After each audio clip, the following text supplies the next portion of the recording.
For Jurassic World, Legacy Effects created a number of practical effects. Some were created to dovetail with the digital work of ILM, and some of them were standalone pieces.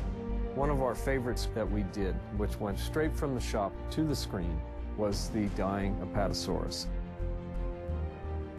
The idea was to build the head and the neck that would be animatronic and could react with the two actors, and then ILM would extend it.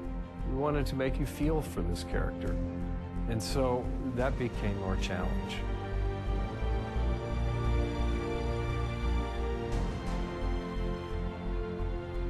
We start out with a 3D design. This is milled out of foam. That milled piece then is cleaned up by sculptors, and I mean clean up, you get all of the edges and rough texture that comes from the milling, and detail it up. You're kind of taking it a little bit further than what's in the design. To me, the best design is always a vague design. It's up to artistic interpretation. Like any kind of reptile, I think about where does it move the most? Is that going to be wrinklier skin? Is it going to be tougher skin? Steven Spielberg, conferred with Colin. It needs to be bigger. The order came down that we wanted to go for a rescale. We get 3D scanning involved, we scan what the artist traditionally sculpted, and then at that point, once it's in the computer, we can then go to any scale that's needed. So instead of starting over, we were able to save a lot of man-hours. Once that's completed, it goes to the mold department. You want to talk to the artists, you want to talk to mechanics, and then start breaking it down, which means how am I going to split this sculpture up into workable mold pieces that we can use to create the creature. We mold the sculpture by laminating multiple layers of fiberglass cloth with an epoxy resin. Once the mold is done, we have two halves, and now we have to core it. So we take clay and we lay that clay into the mold, we fiberglass inside of that clay. And what that does is create a void in between those two pieces of how thick the skin will be in those various areas. Is made with old-fashioned foam rubber, which has been around since the Wizard of Oz, different formulas, but it just works well. Basically, you're whipping air into the latex. The more air that we put into the foam latex, the softer it is, and this was an animatronic skin, so we needed super soft foam in the face. And for the neck, we needed something a little bit more durable. We inject from the bottom, and the foam's gonna rise.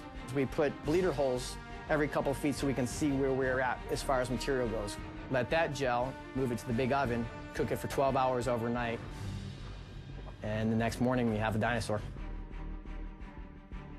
While all of the artistic work is being done, inside the team are building the mechanics. In this particular build, we actually went back to the early days when we did the first Jurassic Park.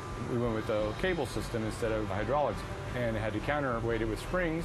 Inside, we used a series of what we call reverse parallelograms, and each stage would move up or side to side. And over the course of that long neck, it allowed for a gradual move.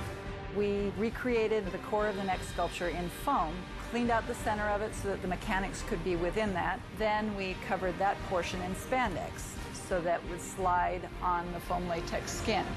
With the head, as all creatures we build, we try to get as close as we can with our limitations of how many servos and motors we can fit inside of it.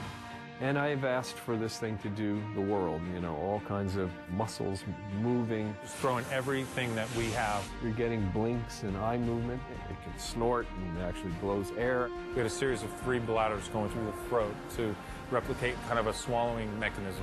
Subtle, but it's effective. Everything that you can possibly weave into this creature to give it that emotional feeling and make it act, and make it perform, to become a character, not just an animatronic thing. To really breathe life into it. I think they wanted a human quality in the eye so you could associate with it easier. And so I tried to give as much depth to it as I could, one little striation at a time. I mean, it's big, it's a 3-inch diameter eyeball, and so when camera's tight on it, I wanted to be able to see as much depth and detail as you could. When we paint foam latex, we paint with a rubber cement-based paint. So you can get some really realistic effects by all these different layers going on top of each other. We used a lot of rhinoceros and elephant reference because it was in that zone. It's a big, fleshy animal with wrinkles that are similar. We start mapping in big areas using automotive spray guns. Once we get into the fine detail work, we go to airbrushes, and those go away eventually, and it's into brushes, and then those get into fine brushes, and then it's little dots and little kind of cracks. The artists bounce and reflect off each other as the paint job happens. It keeps the talent pool alive and active. That team, myself and the artists and the mechanics, come together and start rehearsing and practicing. and figuring out, what would this thing be doing? Then it can just sit there. We always use the analogy, it's like a band playing. Everybody's playing a different instrument, but it all sounds like one piece of music. That's essentially what we have to do as puppeteers. You have to have some thread that goes through everybody that keeps it all together. We shot a rehearsal, which we shared with the producers and the director. And I think it became reassuring to them how emotional the scene could be.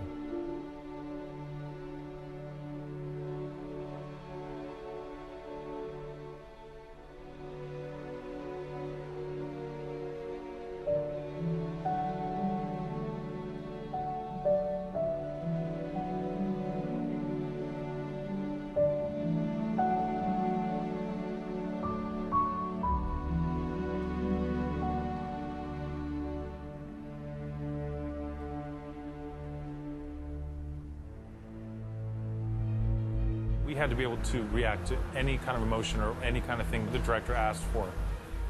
We had 2 actors that were holding it. It was really nice to see they were excited to touch, see, feel. Because, I mean, it would actually move their arms, move their bodies. There's some chemistry that happens, between the actors in the piece. It just starts to naturally gel. I have to say, Colin Trevorrow, our director, really fought to have animatronic dinosaurs be part of this film. It's a warm feeling I have for these movies. We have a long history with them. From the Stan Winston studio. And then we're carrying on all of that here at Legacy, and we have a fantastic team of artists, and to be involved again in the Jurassic movie is quite an honor.